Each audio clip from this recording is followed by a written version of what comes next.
Hello, fellow humans, and welcome to the Engadget Podcast. I'm Terrence O'Brien. Joining me this week, Nathan Ingram, Senior Editor. Good morning, afternoon, or evening. It's your thing now, huh? It is. And also joining me, Senior Editor Devindra Hardwar. How you doing? What's poppin'? You had to go for Did it. Yeah. All right. Take that, Velasco. How's everybody doing this morning?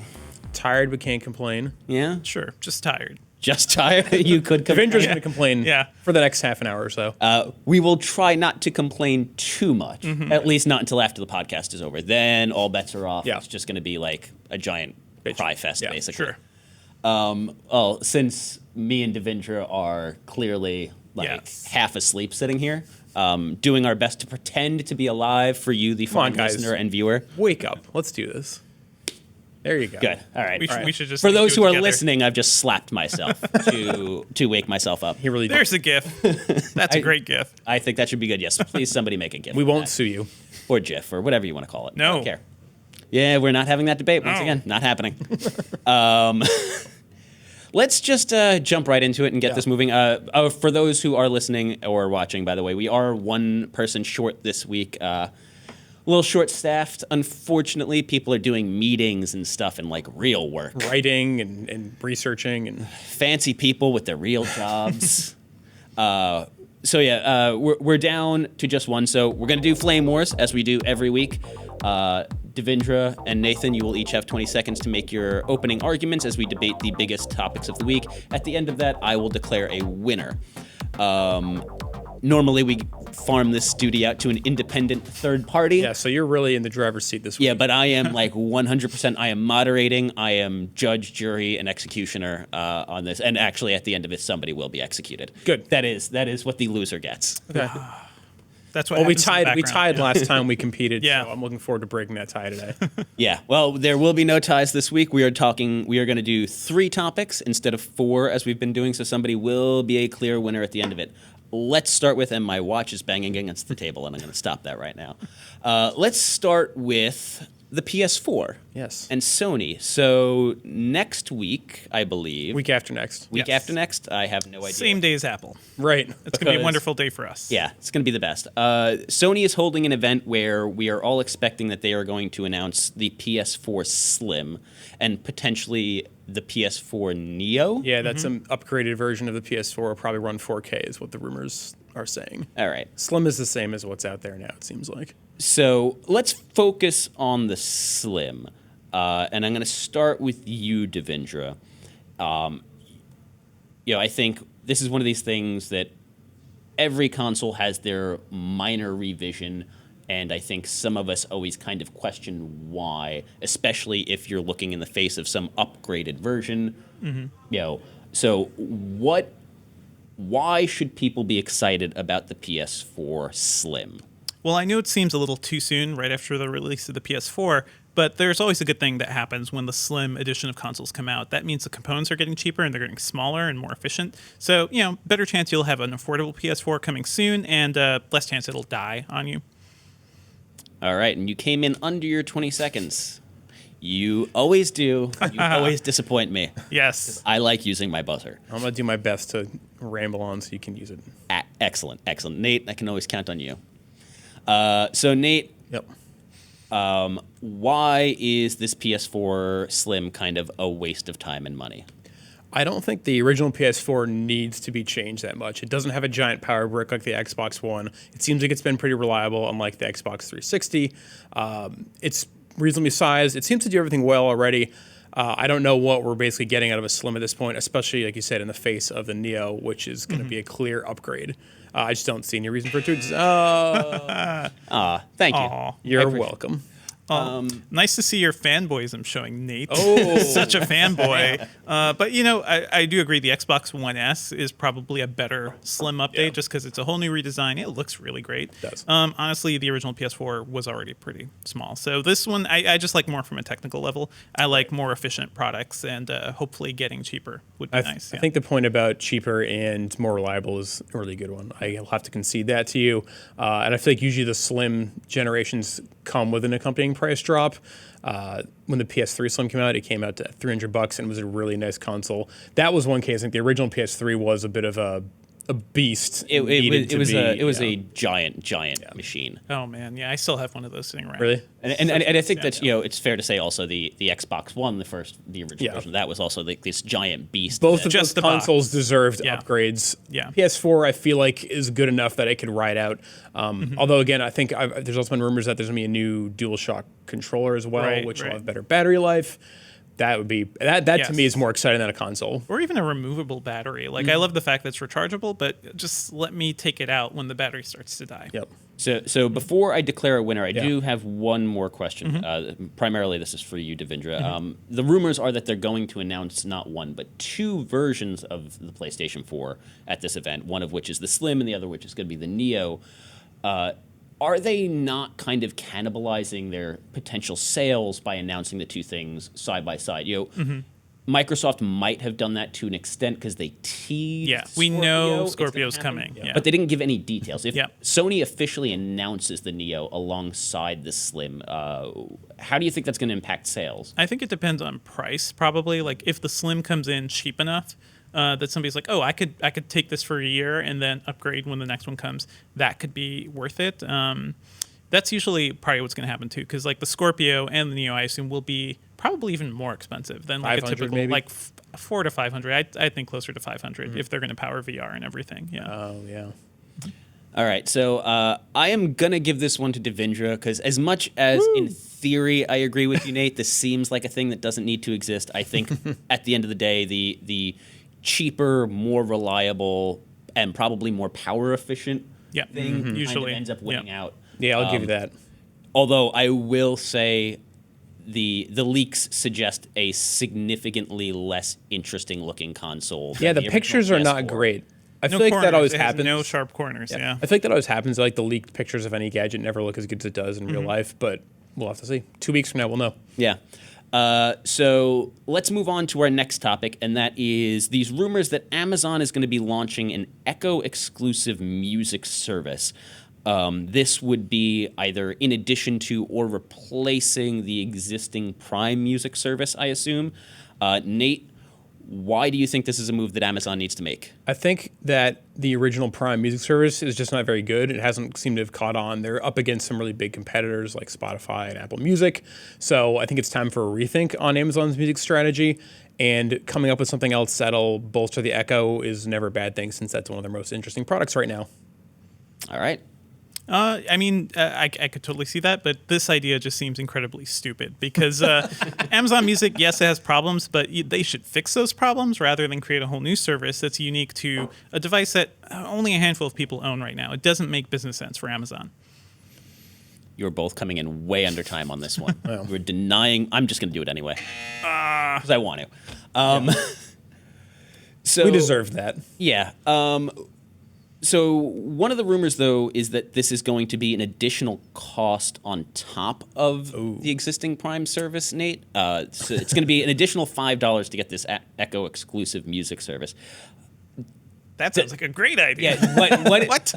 What is your response to that? My response to that is that it had better have a comparable catalog to Spotify and Apple Music and Tidal and all the rest, because the existing Prime only has like a couple million songs, and I know that sounds ridiculous to say, but there are many, many popular mainstream albums out there that you can't find on Amazon Music. So the thought of paying an extra $5 for that catalog is, well, it makes no sense, because right now you can get that on the Echo as it is. So this will Yep. have to be a new service that offers significantly more music than what's out And there. don't forget the Echo works with Pandora and it works with Spotify with voice commands. I could tell it to play Yeah. a Spotify playlist. Okay. So it's like, what do you? If Amazon's doing something significantly different, that could be interesting. But So we I don't feel know. like the Yeah. deck is stacked against me this week. And Yeah, I'm trying to I defend some might stuff be. that's not really all that good. I kind of feel like in that last little thing, you basically just accepted defeat. Yeah. Yeah. I'm giving up. I am going to award this one to Devindra. Not surprisingly. I'm shocked. Listeners should know that a lot of these positions are also not organic. Like we just kind of divvy it up so Yeah. we have a healthy debate. So They're not. we would try to Nate is think not of, a terrible person. No. we try to think of what the potential pros and cons Yes. are, and then we argue them. It's kind of an academic exercise. Yeah, Yeah. This is an opportunity to play devil's advocate. Sure. This is not necessarily about us expressing our personal beliefs. I will say that I think that if Amazon can come up with a good music service that costs $5 a month, and is comparable to something like Spotify, they might have something because it's half the price. And if it works other places besides the Echo too, you can get it online, get it on your smartphone. Then that might be worth paying $5 Yeah. for. That could be something. Yeah.